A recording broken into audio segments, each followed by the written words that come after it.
Keran technology वापरल्यामुळे आपल्या जमीन पहिल्यांदा भुसभुशीत झाली नाही का. जमीन अशी भुसभुशीत झाली, त्याच्यानंतर कांद्याची पांढरी मुळी वाढली.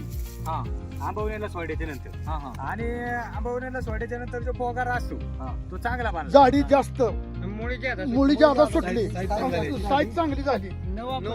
साईज एक नंबर साईज आहे. एक नंबर साईज आहे. नेहमीपेक्षा 20-30% आम्हाला फरक वाटतो आणि एकदम चांगल्या पद्धतीचा. आणि विशेष म्हणजे कांदा शेवटच्या क्षणापर्यंत चांगल्या क्वालिटीचा टिकून राहिला, खराब झालाच नाही, सडला नाही. म्हणजे उत्पन्न क्षमता वाढलेली आहे, त्यामुळे शेती करण्यामध्ये आनंद मिळतो. पूर्ण समाधानी आहात. पूर्णपणे समाधानी. मुळे चांगले लांब आहेत आणि नंतर वाढलेले आहेत मुळे चांगले. हा. कलर आहे कांद्याला. कांद्याची मुळी जर पाहिली तर बघा एवढी लांब आहे जवळजवळ.